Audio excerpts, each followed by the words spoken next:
अस्सलाम वालेकुम दोस्तों, welcome to my YouTube channel medical info. इस चैनल पे आपको मिलेंगे मेडिकल से रिलेटेड वीडियोस। चैनल सब्सक्राइब करें, नीचे दिए गए बेल आइकन को प्रेस करें ताकि हमारी लेटेस्ट आने वाली वीडियो आपके नोटिफिकेशन बार में वक्त मिल सके। ज़्यादा बोर नहीं करते, चलते हैं अपने लेक्चर की जानिब। दोस्तों, जैसा कि आप सबको पता चल गया है कि आज का हमारा टॉपिक है न्यूरॉन्स। इस टॉपिक के अंदर हम कवर करेंगे न्यूरॉन्स की definition, nervous tissues, structure of neurons, types and subtypes of neurons and function of neurons। First पे हमारे पास है न्यूरॉन्स की डेफिनेशन। बेसिकली न्यूरॉन्स है क्या? न्यूरॉन्स हमारी बॉडी के अंदर एक ऐसे स्पेशल सेल्स हैं जो के इलेक्ट्रोकेमिकल सिग्नल्स जनरेट करने और इलेक्ट्रिकल करंट कंडक्ट करने की सलाहियत रखते हैं, और ये हमारे नर्वस सिस्टम के अंदर मेन किरदार अदा कर रहे होते हैं।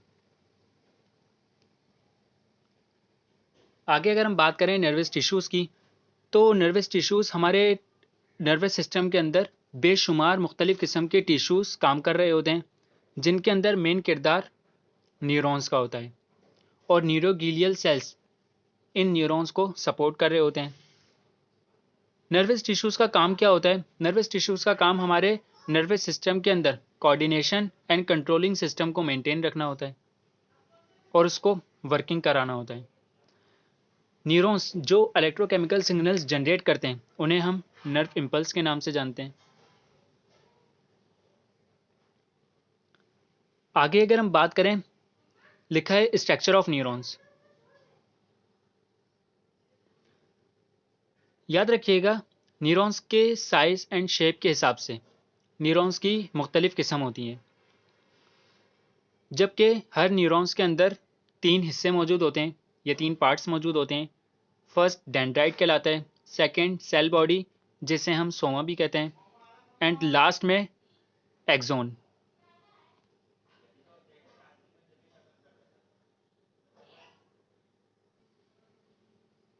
न्यूरॉन का फर्स्ट पार्ट होता है डेंड्राइट। ये छोटे छोटे धागे नुमा स्ट्रक्चर होता है, जिनके अंदर ये सलाहियत होती है कि वो इंटरनल और एक्सटर्नल स्टिमुलाई को सेंस करके सिग्नल्स सेल बॉडी तक पहुंचा सकें। सेकंड पार्ट आता है हमारे पास सेल बॉडी या सोमा। सेल बॉडी या सोमा क्या किरदार अदा कर रहे होते हैं?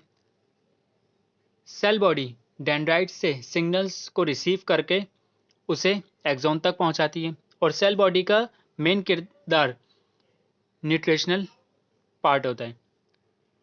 हर न्यूरॉन सेल बॉडी पर मुश्तमिल होता है।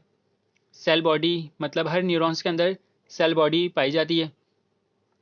जो सेल बॉडी होती है वो हमारे पास एज अ न्यूट्रिशनल पार्ट काम कर रही होती है, जिसके अंदर न्यूक्लियस, माइटोकॉन्ड्रिया, इसके अलावा अदर साइटोप्लाज्म ऑर्गेनेल्स मौजूद होते हैं।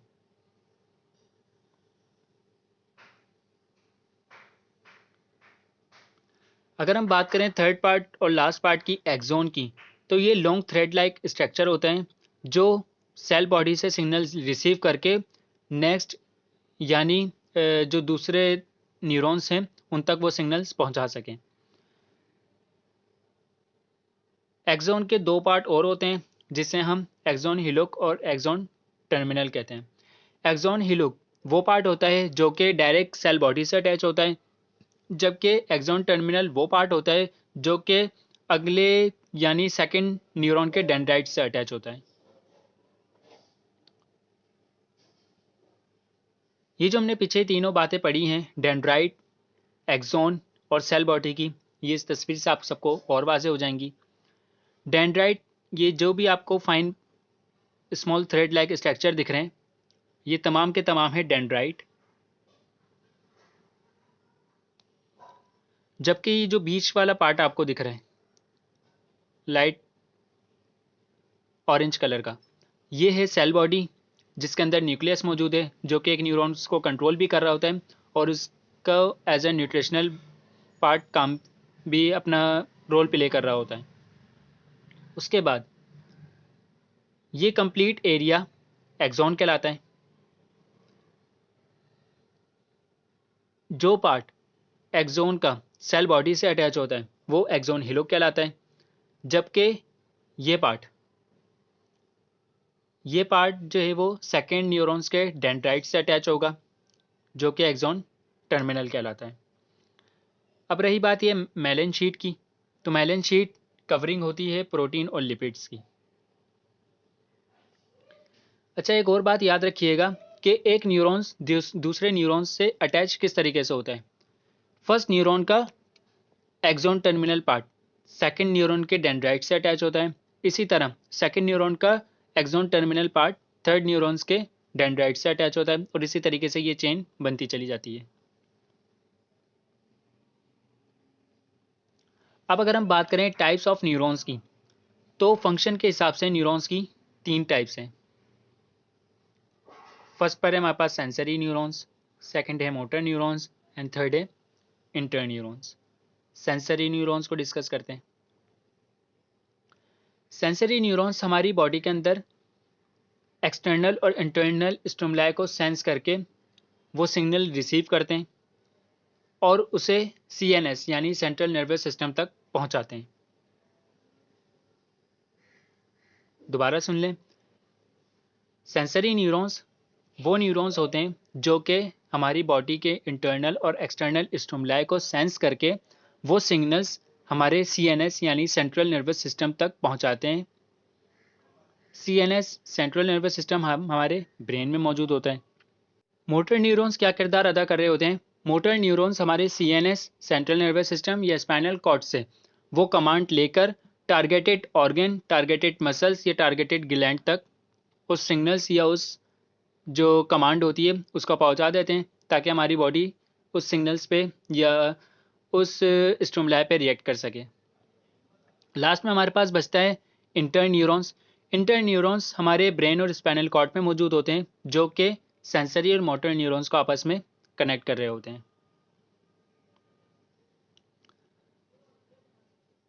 आगे बात करते हैं साइनेप्स की।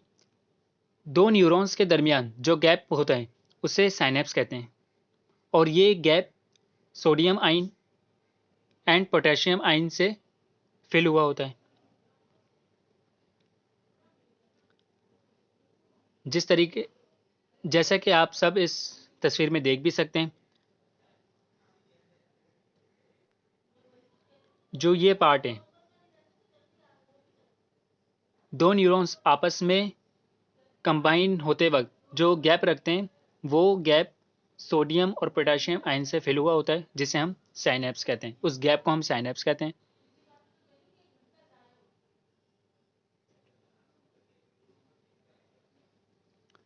अगर हम बात करें स्ट्रक्चरल टाइप ऑफ न्यूरॉन्स की, तो स्ट्रक्चर के हिसाब से न्यूरॉन्स की चार टाइप्स होती हैं। सबसे फर्स्ट पे हमारे पास है मल्टीपोलर न्यूरॉन्स। मल्टीपोलर न्यूरॉन्स हमारे ब्रेन में मौजूद होते हैं, और ये वन एक्सॉन और एक से ज़्यादा डेंड्राइट पर मुश्तमिल होते हैं। बाइपोलर न्यूरॉन्स क्या काम कर रहे होते हैं। बाइपोलर न्यूरॉन्स हमारी बॉडी में एज अ सेंसरी न्यूरॉन्स की हैसियत रखते हैं, और ये वन एक्सॉन और वन डेंड्राइट पर मुश्तमिल होते हैं।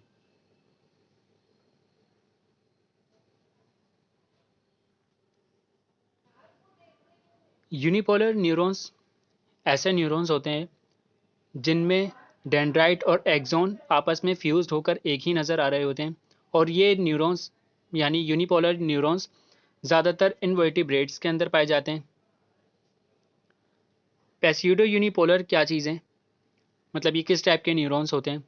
पेस्यूडो यूनिपोलर ऐसे न्यूरॉन्स होते हैं जिनका एक्सॉन दो हिस्सों में डिवाइड होकर एक हिस्सा पीएनएस यानी पेरिफेरल नर्वस सिस्टम से मिल जाता है, और दूसरा हिस्सा सीएनएस यानी सेंट्रल नर्वस से जाके मिल जाता है। इन तस्वीरों से आपको और वाज़ेह हो जाएगा। हमने सबसे पहले बात की थी मल्टीपोलर न्यूरॉन्स, जिनके अंदर मुख्तलिफ यानी एक से ज़्यादा डेंड्राइट और एक एक्सॉन होता है। उसके बाद हमने बात करी बाइपोलर न्यूरॉन्स की, जिनके अंदर एक ही डेंड्राइट और एक ही एक्सॉन होता है। उसके बाद हमने बात की यूनिपोलर न्यूरॉन्स की, जिनके अंदर डेंड्राइट और एक्सॉन आपस में मिलकर एक ही नज़र आ रहे होते हैं, सेल बॉडी ऊपर चली जाती है। उसके बाद हमने बात करी पैसिडो यूनिपोलर की। जो एक्सॉन पार्ट होता है वो दो हिस्सों में डिवाइड हो जाता है। एक हिस्सा पीएनएस यानी पेरिफेरल नर्वस सिस्टम से जाके मिल जाता है, और दूसरा हिस्सा सीएनएस यानी सेंट्रल नर्वस सिस्टम से जाके मिल जाता है।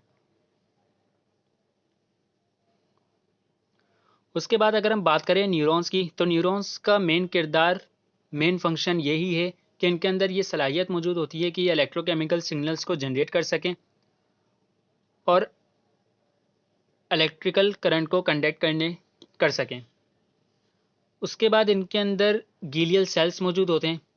हमारे नर्वस सिस्टम के अंदर गीलियल सेल्स पाए जाते हैं जो कि हमारे न्यूरॉन्स को सपोर्ट कर रहे होते हैं, सपोर्टिंग द न्यूरॉन्स, हमारे न्यूरॉन्स को सपोर्ट कर रहे होते हैं।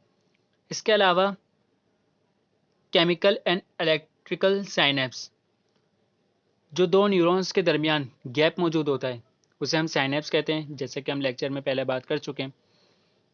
और ये gap as a action potential जो है वो वर्किंग कर रहा होता है।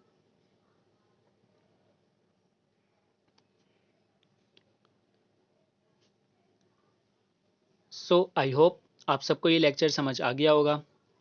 अगर किसी को इस लेक्चर के अंदर कोई प्रॉब्लम हो या कोई क्वेश्चन हो तो वो कमेंट में मुझसे पूछ सकता है। और इस लेक्चर की पीडीएफ अगर किसी को नीड हो तो वो भी कमेंट में मुझे बता सकता है।